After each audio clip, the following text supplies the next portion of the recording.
Salve, torcedor vascaíno, amanhã é dia de clássico, Vasco e Botafogo. Vamos trazer informações aqui importantes, as últimas notícias do Vasco atualizada. Peça aí para o torcedor vascaíno que não é inscrito no canal para dar aquela moral, se juntar aí a 69 mil torcedores vascaínos que já são inscritos e sempre acompanham o meu humilde trabalho. Conto muito com a sua moral para você se inscrever aqui no canal e, claro, agradecer aos torcedores vascaínos que já são inscritos e sempre acompanhando os vídeos aqui do canal, beleza? Galera, sem mais enrolação, vou trazer aqui todas as últimas notícias do Vasco atualizadas, novidades aí sobre escalação, também vamos trazer novidades aí sobre uma possível, maior venda da história do Vasco, o Ryan podendo ir para o Lyon, e vamos também falar sobre contratações, beleza? Então acompanhe esse vídeo até o final. Vamos trazer aqui primeiro o SBT Esportes, atualizando o torcedor vascaíno, Lucas Pedrosa,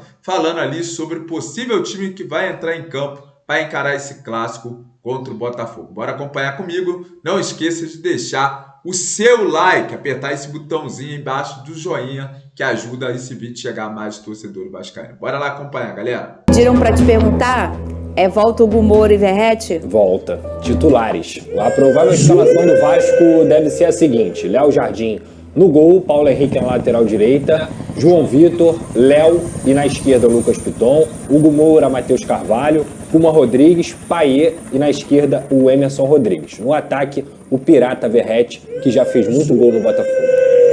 O Big Boy está aqui, vocês não são amiguinhos? Não ficam se defendendo o tempo inteiro, um o outro? Ai, são amiguinhos, não são mais amiguinhos? Nós somos amiguinhos sim, tá? Pressão toda dela. Minha! Toda dela. Que minha o quê? Minha pressão briga o quê? pelo título. Você briga pela vaga na Libertadores. Corte rápido. Inclusive, acho muito que se, nada vai mudar na sua vida se você perder esse jogo. Quer assinar um empate? Não. Eu tô te oferecendo o contrato do empate. Corte rápido. Você não quer assinar um empate? Ai, meu Deus do céu. Se não assinar um empate, pode ser pior. Eu não quero, não. Eu só acho que a gente podia combinar. Tem um monte de jogo, 6 jogos pra você conseguir o teu número de Libertadores. Mas no meu caso, todas são uma final. Porque aquele time do Big Boys tá ali, ó. Que eu faço assim, ó. Que eu olho aqui, ó. Eu estou aqui, ó. Não aguento mais. Se você fosse a Fernanda Maia, eu assinaria o empate. Obrigado. Eu? Corte rápido. Sério, Venê? Assinaria, até porque eu tô partindo do princípio que hoje o Palmeiras não ganha do Corinthians. Você ainda vai saber o resultado. É isso, pô. Entendeu? Assina agora. O contrato tem validade de 2 horas. Deixa eu dizer uma coisa. Você disse aí que as chances são grandes, eu diria que o Botafogo é o grande favorito, porque não é nenhum exagero dizer que hoje joga o melhor futebol do futebol sul-americano. Então, a equipe do Botafogo tem que focar 100% no Campeonato Brasileiro e esquecer, eu sei que é difícil, mas deixar um pouco de lado a decisão da Libertadores da América.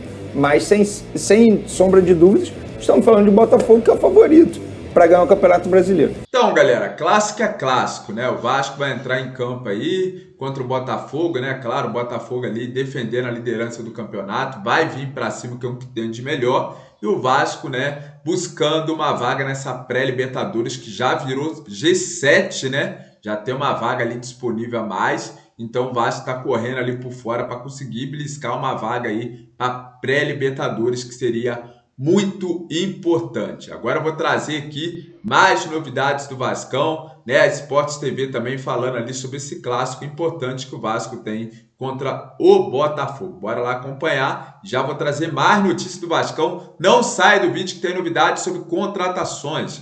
2 jogadores aí que pode estar chegando, para reforçar o Vasco aí na próxima temporada, que já está chegando, galera? Daqui a pouco já estamos aí falando muito do mercado da bola. Bora lá trazer o Redação Esportes TV também falando sobre Vasco e Botafogo, clássico importante que o Vascão tem pela frente. Payet, Coutinho titular. Deixa aí o seu comentário aqui pra gente, que é muito importante. Então, um ou outro, ao meu ver, é o Coutinho que tem conseguido participar em mais partidas, ser mais decisivo. Mesmo que às vezes não com gol, mas ele tem participado, ele tem aumentado esse rendimento. Eu tenho visto o Coutinho melhorar em rendimento, em tempo de jogo, tempo das jogadas. Se tivesse que escolher entre um e outro, seria o Coutinho no início do jogo, o Payet ao longo da partida. Não, e o mais interessante é que, se eu não me engano, esse dado ainda vale, que o Coutinho ainda não venceu uma partida jogando pelo Vasco em campo, Ele não terminou com vitória. Apesar de atuações boas, porque ele pegou um período como titular em que foi a queda de rendimento do Vasco, né? O critério é estar em campo no apito final de uma vitória. Isso. Acho que era isso, se eu não me engano. E aí não tinha mudado até a Copa do Brasil, e aí depois ele fica fora do jogo do Brasileirão. E o Payet vem com uma atuação como foi decisiva no jogo contra o Bahia. Mas eu concordo com você, eu acho que o que a gente estava vendo antes, né, mostrava que o Coutinho contribuía mais com o Vasco, ele fazia o time jogar melhor, né, pelas dinâmicas que ele apresentava ali no meio campo. O Vasco vence o Cuiabá e Coutinho começou essa partida. Então foi isso, então acabou essa saga nesse jogo. Eu tinha na memória que esse dado tinha... Então acabou essa saga nesse jogo. Até a Copa do Brasil contra o Atlético eu não tinha. Eu falei, tá desligado. Vencer. Mas, enfim, eu acho que a grande diferença, né, Barreto, que a gente estava falando de Corinthians e Palmeiras, o Palmeiras vai enfrentar um time que está desesperado. E o Vasco não está desesperado, e isso é uma grande novidade para o torcedor vascaíno, né? Porque eu estava conversando com uma amiga vascaína que falou assim: gente, o 9º lugar, né? Que paz que é o 9º lugar. Olha que coisa boa que é o 9º lugar. Olha, talvez essa realidade tenha batido agora, mas eu me lembro, por exemplo, que no empate contra o Juventude em casa, o torcedor do Vasco ficou... Tava demonstrando impaciência com o time. Sim, porque era a sequência, né? Ele ficou uma sequência de, eu acho que uns 7 jogos sem vencer, e aí tem o Cuiabá e tem o Bahia. Então, claro que é um clássico e é contra o atual líder do campeonato, então para o Vasco tem uma motivação ainda maior, mas e eu acho que é até um benefício, né, para o Vasco não estar tão pressionado quanto o Corinthians está para enfrentar o seu rival. E do lado do Botafogo, a pressão de sempre, né, Barreto? Porque a pressão de você tem um adversário na sua cola pelo título, que é um adversário que dá velho conhecido, né? Dia após dia, que não vai abrir mão de brigar por esse campeonato. Então, é aquilo, é um jogaço esse que a gente tem pela frente, porque o Botafogo tem muito mais time, tem muito mais elenco, tem muito mais de onde tirar essa qualidade, está muito encaixado. Mas o Vasco vem embalado de 2 vitórias muito importantes. Eu acho que é um time organizado, que o Rafael Paiva conseguiu dar uma cara diante de um elenco que não tem tantas soluções e que teve ainda mais problemas com lesões importantes, né, de jogadores como o Adson, que estava bem encaixado no time, o David, que já foi tão criticado, mas que também tinha boas soluções para a equipe. Então, enfim, temos um grande confronto aí e uma grande oportunidade para ambos. E aí, o que vai acontecer? Será que ao final dessa rodada a gente vai ter Botafogo ainda 3 pontos acima? Será que vai diminuir a diferença? Será que vai acontecer? E o Vasco, em várias partidas esse ano, né, especialmente em clássicos, né, ele tem conseguido, na era Rafael Paiva, crescer bastante, assim. É uma equipe que consegue se unir demais, né? Parece que o time incorpora uma armadura, entende o tamanho do jogo e vai com um nível de concentração bem mais elevado. Como foi na partida contra o Bahia. Era um jogo importante contra um adversário com muito potencial técnico, né, com muitos recursos. Então o Vasco precisava fazer um jogo de muita concentração para competir. E fez, e foi muito melhor na partida. E por isso que é um jogo que o Botafogo pode esperar complicações. Porque o Vasco ele sabe como jogar esses jogos. Eu estava até tentando lembrar, acho que no primeiro turno foi empate, não foi? O Botafogo faz um gol e depois o Verratti empata de cabeça no finzinho, se eu não me engano. Eu acho que de novo aquele tempinho para fazer a pesquisa. Vamos pesquisar. Eu acho que foi bem no finzinho, assim, o Botafogo deu uma desconcentrada do jogo, aí teve se não me engano, um cruzamento até do lado esquerdo, deve ter sido do Piton, né, para variar, e o Verratti faz de cabeça. Acho que foi 1-1. Foi 1-1. Foi, dia 26 de junho.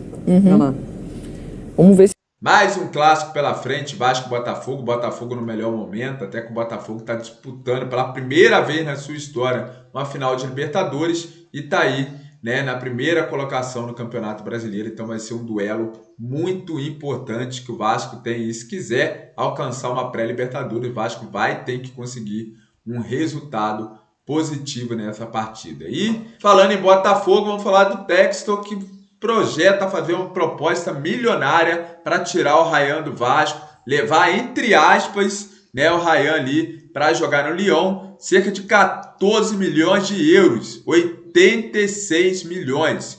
né? Seria a maior venda da história do Vasco. 5 milhões de reais na quitação de dívida lá junto com a 777 e 3 anos de aluguel do estádio Newton Santos. Eu quero saber a opinião do torcedor vascaíno, o que você, torcedor vascaíno, acha do Ryan sair por esse valor altíssimo, né? É uma boa venda que o Vasco faria, né? Com desconto ali, mais ou menos, o Vasco ia receber ali cerca de 70 e poucos milhões, né? Em relação a esse jogador, Ryan, um atacante joia aí da base vascaína, que ainda não se encaixou completamente ali no time titular, mas com certeza, né? O Ryan é um moleque novo ainda, que com certeza pode dar bons frutos, né? O Textor tá de olho. Lá no Lyon ele não pode jogar, que já atingiu o limite extra de jogadores, iam emprestar ele para outro clube. Provavelmente, creio eu, que esse clube deve ser o Botafogo. O Textor vai comprar ele para colocar ele no Botafogo. Fiquem de olho aí, podem ter certeza disso, né? Mas vamos ver o que vai acontecer, se o Vasco vai aceitar essa proposta multimilionária aí em cima, né, do Ryan. Vamos ver o que vai acontecer e eu peço a opinião do torcedor vascaíno. Se você concorda com a saída do Ryan, provavelmente para o Lyon, entre aspas, Botafogo, use o espaço do nosso comentário para ver se vale a pena não deixar o Ryan sair por esse valor aí. 3 anos de aluguel do estádio, né, Newton Santos, enquanto o São Januário vai estar fechado para reforma. Use o espaço do nosso comentário para deixar a sua opinião, beleza? Galera, agora rapidamente eu vou falar aí sobre o Oscar. Muita gente está perguntando, mandando mensagem sobre possível vinda do Oscar para o futebol brasileiro. Flamengo, Cruzeiro, entre outros clubes já apresentaram uma proposta para o Oscar, já estão ali engatilhados. Se o Oscar vir para o futebol brasileiro, provavelmente um desses clubes aí que tem muita grana vai oferecer dinheiro. Então, cara, será que o Oscar viria para jogar no Vasco? Eu acho muito improvável pelo cenário que o Vasco está no momento, né? Claro que o Vasco tem algumas vendas para fazer, tem também um possível novo investidor, então, né, não é para descartar. Possivelmente o Oscar vem para o futebol brasileiro na temporada 2025 e o Vasco pode ser sim um clube que possa fazer uma proposta para o Oscar, que está no futebol chinês e que pode pintar aí para jogar no futebol brasileiro. Seria uma boa Oscar com a camisa do Vasco? Use o espaço do nosso comentário aí para deixar a sua opinião. E Marcelo, hein, galera? Muita gente também falando sobre o Marcelo. Cara, eu vou deixar minha opinião sobre o Marcelo, que saiu lá com maior polêmica, né? Lá no Fluminense, que deixou muita gente lá revoltado com o Marcelo, né? Disseram que ele é um jogador fofoqueiro, chato, um jogador ali, né? Cheio de coisinha, não gosta muito de contato com torcedores, né? Aquele jogador nojento, né? Aquele jogador metido. E eu provavelmente descartaria completamente uma vinda do Marcelo para o Vasco, né? Até porque o salário do Marcelo é muito alto e não se encaixa ali o Marcelo no time do Vasco. Quero saber a opinião também de vocês. O que vocês achariam aí? Marcelo caberia no time do Vasco? Você aceitaria Marcelo vestindo a camisa do Vasco? Então, a sua opinião é muito importante e válida aqui para o nosso canal, beleza? Na minha opinião, para mim, Marcelo bem longe do Vasco. Essa é a minha opinião. Então, quero a sua aqui nos comentários, beleza? Então, cheguei ao final do vídeo, agradecendo aos torcedores do Vasco que me acompanharam até aqui. Galera, fique com Deus e até o próximo vídeo do nosso canal Vascão Gigantes do Rio, sempre trazendo notícias atualizadas do Vasco para vocês, torcedor vascaíno. Fique com Deus e até o próximo vídeo. Valeu!